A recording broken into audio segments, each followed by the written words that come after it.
बेरोजगारी की राह पर चलते हुए फैजान की मुलाकात उस रात आयशा से हो गई।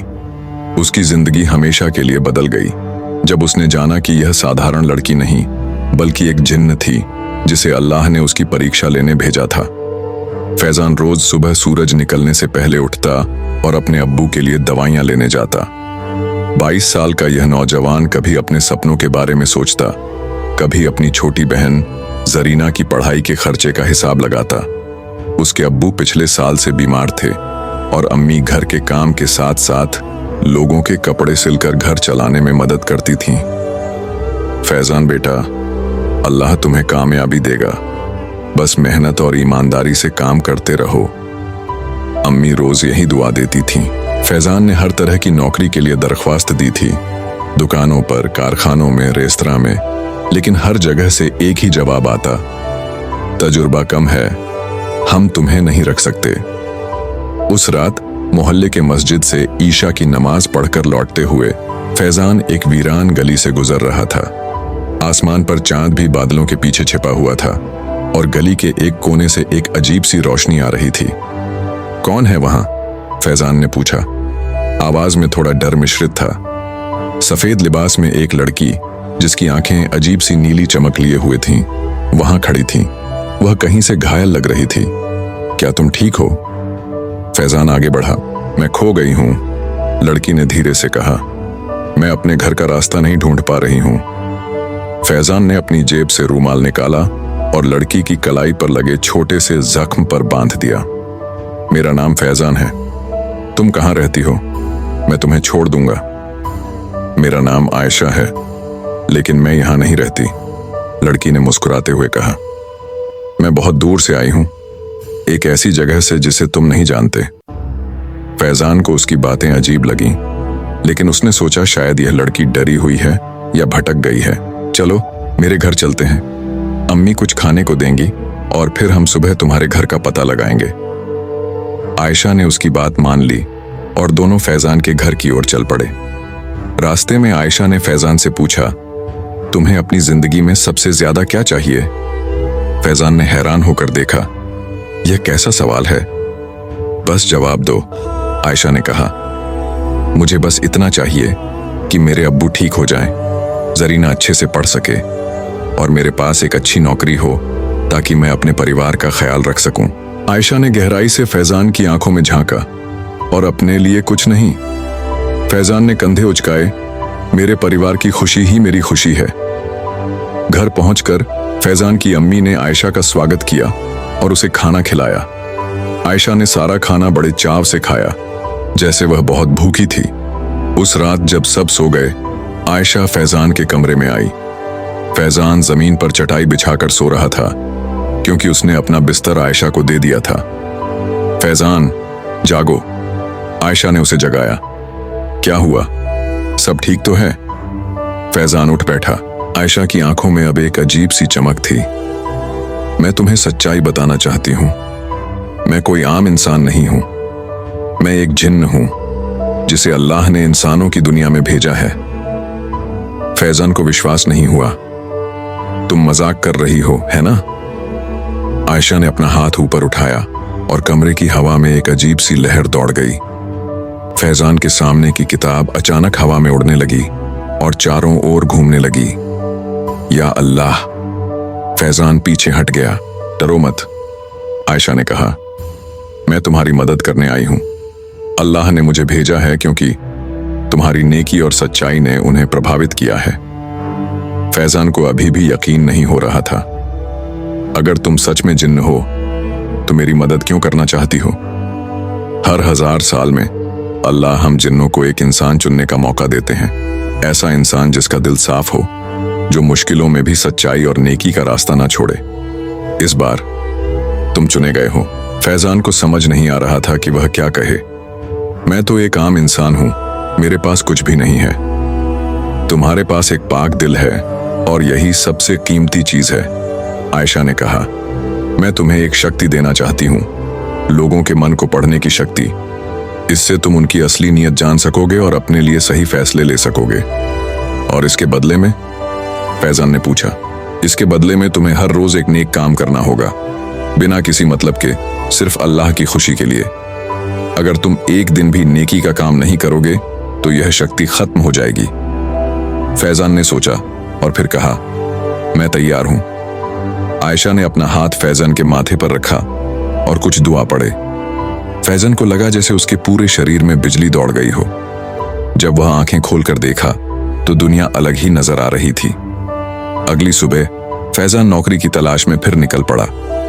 एक बड़ी कंपनी के ऑफिस में उसने मैनेजर से बात की और पहली बार उसे मैनेजर के विचार साफ साफ सुनाई दिए। इस लड़के में कुछ खास है, शायद इसे एक मौका देना चाहिए। फैजान को वहीं नौकरी मिल गई। पहले दिन ही उसने एक सहकर्मी की मदद की जो परेशान था। उसने सुना था कि उस सहकर्मी के दिमाग में क्या चल रहा था। उसकी बीवी बीमार थी और उसे पैसों की जरूरत थी। तुम मेरे हिस्से का काम कर लो, मैं तुम्हारी मदद करूंगा, फैजान ने कहा। हर दिन फैजान किसी न किसी की मदद करता। कभी एक बूढ़े आदमी को सड़क पार कराता, कभी भूखे को खाना खिलाता, कभी किसी बच्चे को पढ़ाता, और हर बार उसकी शक्ति और बढ़ती जाती।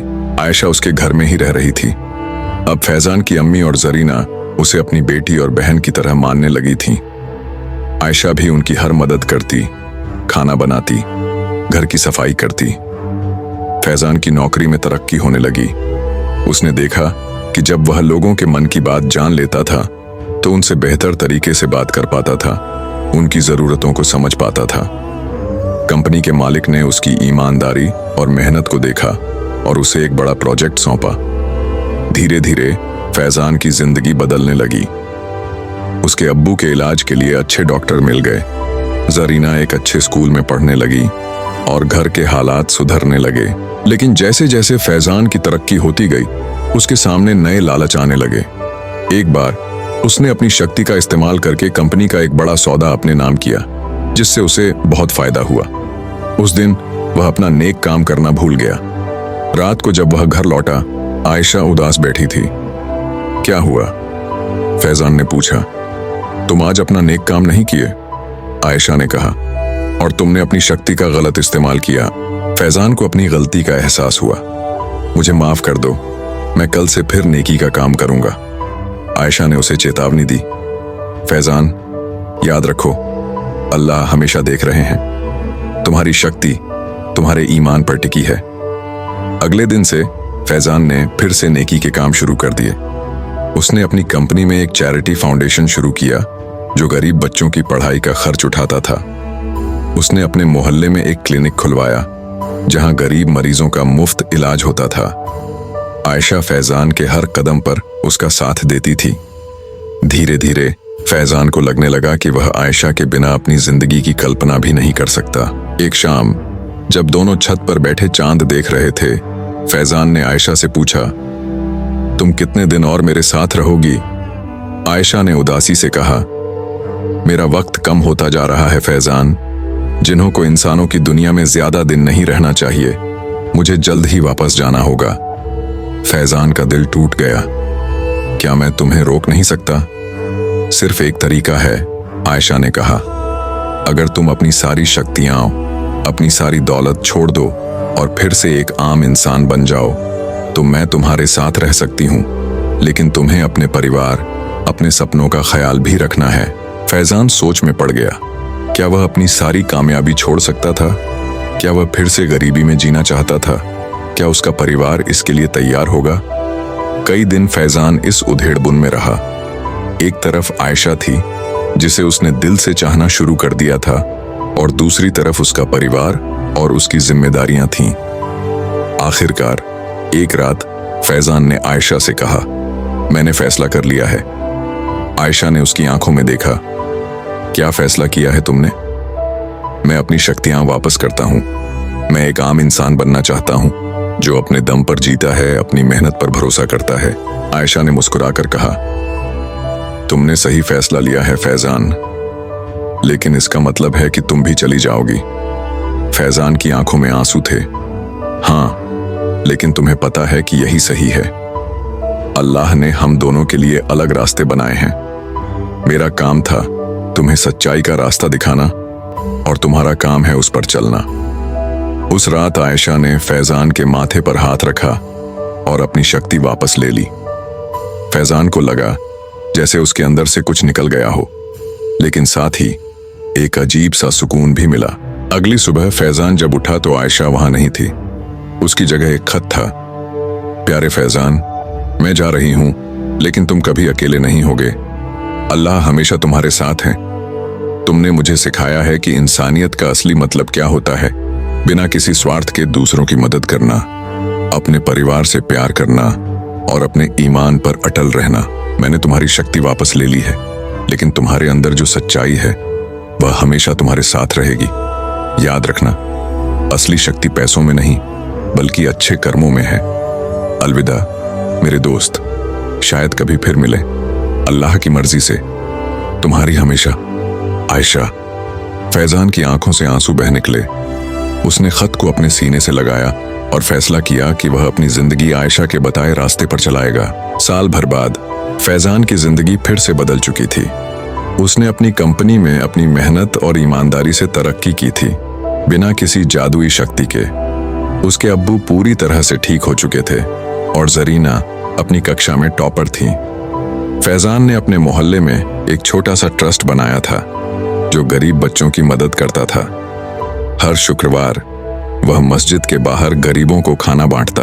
एक दिन जब वह अपने ऑफिस से घर लौट रहा था, उसने देखा कि आसमान में एक अजीब सी रोशनी चमक रही है। फैजान ने मुस्कुराकर आसमान की ओर देखा और धीरे से कहा, शुक्रिया आयशा, शुक्रिया अल्लाह।